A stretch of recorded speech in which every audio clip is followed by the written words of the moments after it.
আসসালামু আলাইকুম everyone, welcome to my channel. আজকের পর্বে আপনাদের জন্য রয়েছে গুলগুলা, পুরান ঢাকার ঐতিহ্যবাহী একটা খাবার, যেটা সকালে বা বিকালে নাস্তা হিসেবে পুরান ঢাকার লোকজন খেয়ে থাকেন। এটা আটা দিয়ে তৈরি করা হয়, হালকা মিষ্টি জাতীয় হয়ে থাকে। এটা খেতে দারুণ মজা, একবার তৈরি করে খেয়ে দেখলেই বুঝতে পারবেন।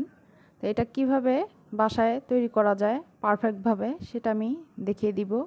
তো চলুন চলে যাই মূল পর্বে। এটা বানাতে যা যা লাগছে, একটা মিক্সিং বোলে আমি 1 চা চামচ ইস্ট নিয়ে নিচ্ছি। আমি প্যাকেট জাতীয় ইস্ট ইউজ করি, আপনাদেরকে প্যাকেটটা দেখিয়ে দিলাম।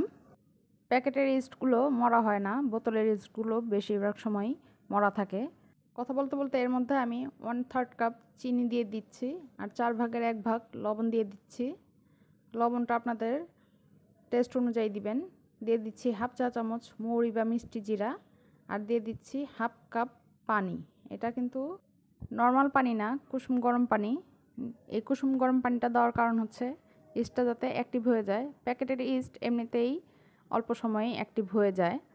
তো এর মধ্যে আমি দিয়ে দিচ্ছি 1 কাপ পরিমাণ আটা। আটাটাকে দিয়ে হাত দিয়ে ভালো করে মাখিয়ে একটা নরম ব্যাটার তৈরি করে নিতে হবে। এই ব্যাটারটা কিন্তু একদম আঠালো টাইপের একটা ব্যাটার হবে। আমি হাত দিয়ে উঠিয়ে আপনাদেরকে দেখিয়েও দিলাম। এখন এর মধ্যে আমি দিয়ে দিচ্ছি 4 চামচের 3 ভাগের 1 ভাগ বেকিং সোডা। এখানে কিন্তু আপনারা সোডাটাই ইউজ করবেন, চাইলে আপনারা আটার সাথেই দিয়ে দিতে পারেন।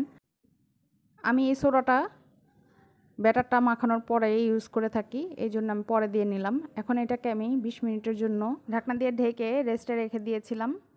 20 মিনিট পর ঢাকনাটা তুলে আবার একটু মাখিয়ে নিচ্ছি। আপনারা দেখতে পাচ্ছেন ব্যাটারটা কিন্তু ফুলে গিয়েছে, ইস্ট একদম অ্যাক্টিভ হয়ে এটা ডবল হয়ে গিয়েছে। আমাদের ব্যাটারটা এরকমই দরকার। আমি হাত দিয়ে চেপে আপনাদেরকে দেখিয়ে দিচ্ছি গুলগুলাটা কিভাবে তেলের ভিতরে ছাড়বেন। এইভাবে হাত দিয়ে কিন্তু গুলগুলাগুলোকে কেটে নিতে হয়। তো আমি চুলায় একটা লোহার কড়াইতে পর্যাপ্ত পরিমাণে তেল দিয়ে দিয়েছি, আর এই গুলগুলা কিন্তু ডুবো তেলে ভেজে নিতে হয়। তো এই জন্য তেলটা ওই রকম বুঝে দিবেন। তেলটাকে হালকা গরম করে হাত দিয়ে আমি গুলগুলাগুলোকে ছেড়ে দিচ্ছি। আপনারা এখানে চাইলে চামচ ইউজ করতে পারেন। আপনারা যেইভাবেই দেন না কেন, গুলগুলা এখন দেখতে যতটা আঁকা বাঁকা মনে হচ্ছে, ও কিন্তু ফুলে ওর মতো করেই তৈরি হয়ে যাবে, গোল আকারেই হয়ে যাবে। তো একটা পাশ যখন এরকম গোল্ডেন কালার হয়ে যাবে তখন এগুলাকে উল্টে দিতে হবে। আর এই পর্যায়ে চুলার আঁচটা মিডিয়াম টু লোতে রেখেই ভাজতে হবে, তা না হয় উপর থেকে কালার চলে আসবে আর ভিতর থেকে কিন্তু কাঁচা থেকে যাবে। এরপরে যখন চারপাশ আপনার এরকম গোল্ডেন কালার হয়ে যাবে তখন এগুলাকে উল্টে পাল্টে আপনাদের পছন্দ অনুযায়ী কালার করে ভেজে তারপর তুলে নেবেন। আমাদের গুলগুলা কিন্তু তৈরি। আমি এখন এগুলাকে ঝাঁঝরার সাহায্যে তেলটাকে ঝরিয়ে উঠিয়ে নিচ্ছি। দেখতে পাচ্ছেন একদম পারফেক্ট একটা গুলগুলা হয়েছে।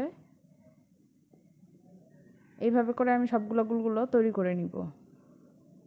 তো আমাদের গুলগুলা কিন্তু একদম তৈরি, আর এটা দেখতে এতটা সুন্দর হয়েছে, খেতেও আলহামদুলিল্লাহ অনেক মজার। আমি একটা ভেঙে দেখিয়ে দিচ্ছি এটার ভিতরটা কতটা সফট। দেখতে পাচ্ছেন একদম পারফেক্ট একটা গুলগুলা হয়েছে। আশা করি আমার রেসিপি ফলো করে আপনার বাসায় তৈরি করলে আপনাদের গুলগুলাটাও একদম পারফেক্ট হবে। আর এটা কিন্তু খেতে অনেক মজার, বড় ছোট সবাই এটা খুব বেশি পছন্দ করে। এটা সকালে বা বিকালে চায়ের সাথে আপনারা যখন ইচ্ছা তখনই বানিয়ে খেতে পারবেন। আশা করছি গুলগুলা আপনাদেরও ভালো লাগবে। তো রেসিপি যদি ভালো লেগে থাকে লাইক, কমেন্ট, শেয়ার এবং সাবস্ক্রাইব করে আমার পাশেই থাকবেন। তো আজ এই পর্যন্তই। সবাই ভালো থাকবেন, সুস্থ থাকবেন। আল্লাহ হাফেজ।